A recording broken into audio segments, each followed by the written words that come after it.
प्रिय विद्यार्थियों, आज हम क्वेश्चन नंबर 25 देख रहे हैं। Sine inverse sine inverse x plus sine inverse y equal to 2π/3 एवं दूसरा समीकरण है cos inverse x minus cos inverse y equal to π/3। X और वाई की वैल्यू ज्ञात करनी है। चूँकि हम जानते हैं कि ये फॉर्मूला होता है sine inverse x plus cos inverse x equal to कितना होता है π/2। तो आप चाहो तो इसको दे दो समीकरण नंबर 1 और इसको दे दो समीकरण नंबर 2। किसी भी एक को लेके हल कर लो, या तो साइन इनवर्स वाले को या कोस इनवर्स वाले को, किसी से भी हल कर सकते हैं। जैसे मैं कोस इनवर्स को लूँ या साइन इनवर्स को, कोस इनवर्स को ले लेते हैं। आपको जो पीडीएफ दूंगा उसमें साइन इनवर्स से हल करके दे दूंगा। तो हम जैसे इसको तो दे दिए समीकरण नंबर 1 और इसको दे दिए समीकरण नंबर 2, तो यहाँ पे लिखेंगे समीकरण 2 से। तो समीकरण 2 से कोस इनवर्स एक्स है, तो देखो यहाँ से कोस इनवर्स एक्स की वैल्यू कितनी आएगी, साइन इनवर्स एक्स का पक्षांतर हो जाएगा। तो आप क्या लिखोगे, π/2 माइनस साइन इनवर्स एक्स, ये लिखा जाएगा समीकरण 2 से। कोस इनवर्स एक्स की वैल्यू रख दिए, साइन इनवर्स एक्स का क्या कर लिए, पक्षांतर कर लिए, माइनस इसमें कोस इनवर्स वाई। तो कोस इनवर्स वाई की वैल्यू कितनी होगी, π/2 minus sine inverse y equal to कितना है, π/3। ये अपने पास ये दिया हुआ है। तो हमने इस वाले फॉर्मूले से ये वाली वैल्यू पुट कर दी है। अब π/2 minus sine inverse x, minus को इस ब्रैकेट से गुणा कर दिए, माइनस π/2 और माइनस माइनस प्लस हो गया sine inverse y equal to π/3। Minus π/2 से प्लस π/2 कैंसिल हो गया, तो अपने पास बचा माइनस के साइन इनवर्स एक्स प्लस के sine inverse y equal to π/3। इसको दे दिए समीकरण नंबर 3। अब देखते हैं कि समीकरण 1 भी साइन इनवर्स के रूप में था, ये प्लस में था। तो अब अगले स्टेप में करते हैं, समीकरण 1 को व समीकरण 3 को जोड़ लेते हैं। को जोड़ने पर समझ जाओ कि समीकरण 1 व समीकरण 3 को जोड़ने पर समीकरण 1 है sine inverse x plus sine inverse y equal to 2π/3। यह तो समीकरण नंबर 1 था। और समीकरण 3 अपने पास आया माइनस के साइन इनवर्स एक्स प्लस के sine inverse y equal to π/3। ये समीकरण 3 था। दोनों को जोड़ते हैं तो ये तो आपस में कैंसिल हो गया, sine inverse y plus sine inverse y हो गए 2 sine inverse y equal to 2π/3 plus π/3 हो गए 3π/3। और इसको कैंसिल करने पर कितना आया, अपने पास पाई आ गया। तो वैल्यू आई 2 sine inverse y equal to कितना आया, पाई। तो 2 का पक्षांतर कर लिए, तो sine inverse y equal to π/2। अब साइन इनवर्स को इधर लेके जाएंगे तो साइन बन जाएगा। तो y बराबर क्या लिखा जाएगा, साइन π/2। और साइन π/2 की वैल्यू कितनी होती है, साइन 90 की वैल्यू 1। तो y की वैल्यू कितनी आ गई, अपने पास 1 आ गई। ये अपना y का आंसर आ गया। अब जो y का आंसर आया वो आप समीकरण 1 में रख दो या समीकरण नंबर 2 में, किसी में भी रख दो। समीकरण 3 में भी रखने से वैसे आ सकता है, किसी में भी। तो हम किस में रखे, समीकरण 1 में रख देते हैं। y की वैल्यू किस में रखे, समीकरण 1 में। तो देखो आप समीकरण 1 से, तो समीकरण 1 क्या था अपने पास, sine inverse x plus sine inverse y equal to 2π/3। तो समीकरण 1 अपने पास ये था। अब इसमें y की वैल्यू अपने पास कितनी आई, 1 आ गई, तो वो रख देंगे। तो sine inverse x plus sine inverse y, और y की वैल्यू कितनी है अपने पास, 1 है। तो 1 इक्वल टू 2π/3। अब साइन इनवर्स एक्स की जगह sign inverse x, sine inverse 1। अब साइन इनवर्स 1 की वैल्यू कितनी होती है, साइन, अब ऐसे देखना है कि साइन में एक कितने डिग्री का मान होता है, 90 डिग्री का मान होता है कि नहीं। तो इसकी जगह हम लिख सकते हैं π/2, लिख सकते हैं कि नहीं, इक्वल टू कितना है, 2π/3। तो प्लस π/2 का पक्षांतर कर लिए, तो sine inverse x equal to 2π/3 minus π/2। Sine inverse x, यहाँ पे एलसीएम ले लिए, 3 और 2 के एलसीएम कितने हैं, 6 आ गए। तो यहाँ पे तो आया 4π माइनस 3π। तो sine inverse x equal to आया π/6। तो साइन इनवर्स को वापस इधर ले गए तो साइन बन गया, तो x इक्वल टू साइन π/6। तो साइन π/6 होता है साइन 30 डिग्री। तो तो साइन 30 की वैल्यू कितनी होती है 1/2। तो एक्स का आंसर आ गया 1/2। जैसे ये तो आपको लिखना आता ही होगा साइन इनवर्स 1। अब जो हम शुरुआत के पहला पर्सन किए थे पहले के एक से लेके 6 तक, उसमें थे ऐसे ही जी।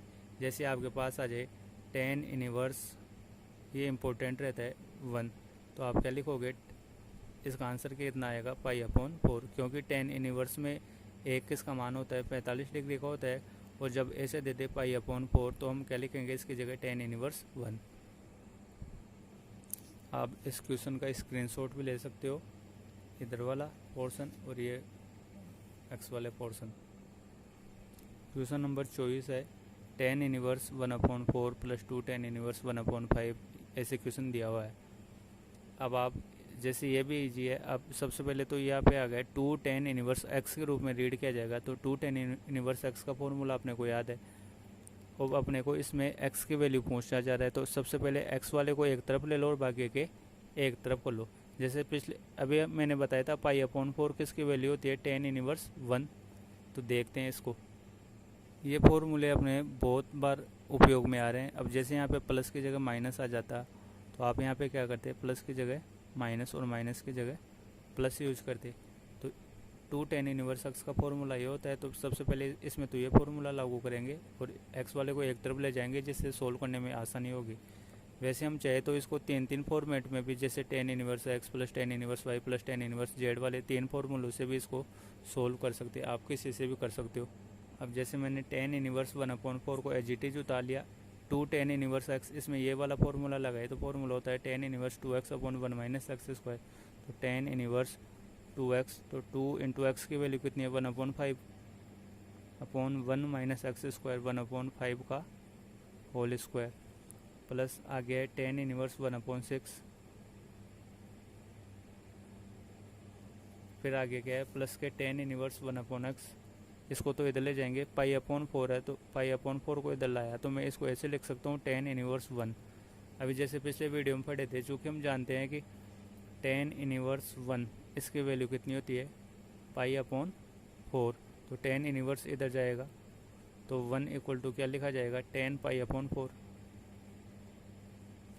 तो हम π/4 की जगह क्या लिख सकते हैं टेन इनवर्स 1, और प्लस के टेन इनवर्स एक्स का पक्षांतर किए तो माइनस के टेन इनवर्स 1/x।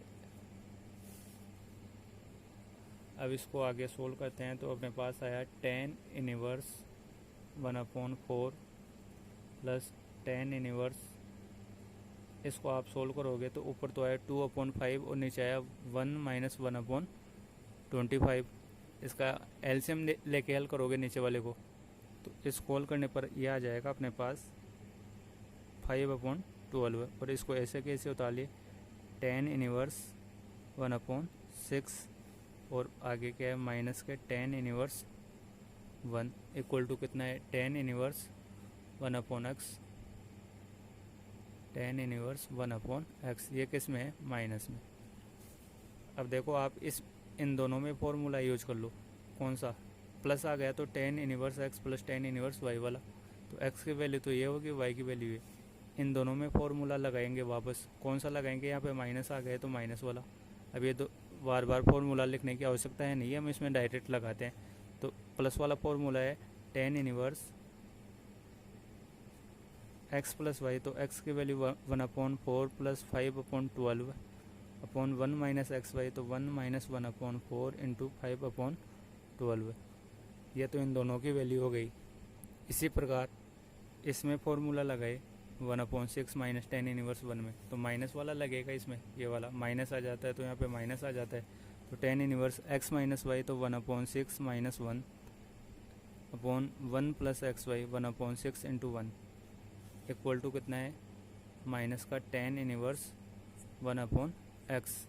अब इसको सोल्व करते हैं, तो आप जैसे मैंने एलसीएम लेके इसको सोल्व कर लिया, तो मेरे पास ये वैल्यू आ गई और इसको सोल्व करने पर ये आ गई। अब वापस इसमें देखो फॉर्मूला लागू हो रहा है tan inverse x minus tan inverse y, ये वाला एज इट इज। तो वापस फॉर्मूला यूज किए तो tan inverse x minus y, तो 32/43 माइनस 5/7 माइनस अपॉन 1 + xy, तो 32/43 × 5/7। 7 इक्वल टू कितना है, माइनस के टेन इनवर्स 1/x। अब वापस आप इसको सोल्व करोगे तो आंसर आ जाएगा आपका। तो आप इसको सोल्व करोगे इस ब्रैकेट को तो 9/461 आ जाएगा। अब आप क्या लिखोगे, जैसे माइनस टेन इनवर्स 1/x अपना ये फॉर्मूला पढ़ा हुआ है, चूँकि टेन इनवर्स माइनस एक्स क्या होता है, माइनस का टेन इनवर्स एक्स। तो जब भी टेन इनवर्स के आगे माइनस आ जाए तो एक्स के आगे कोण के रूप में लिखा जा सकता है। तो मैं इसको ऐसे भी लिख सकता हूँ, या टेन इनवर्स 1/x, यहाँ पे माइनस लगा के। बात वही है इस फॉर्मूले से।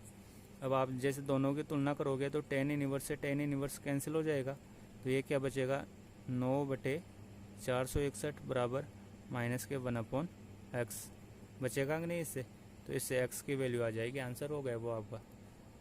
मैं उम्मीद करता हूँ कि वीडियो आपको पसंद आया होगा, समझ में आया होगा। यदि समझ में आया तो लाइक व शेयर ज़रूर करें, और चैनल पर पहली बार हो तो सब्सक्राइब ज़रूर करें। धन्यवाद आप सभी का।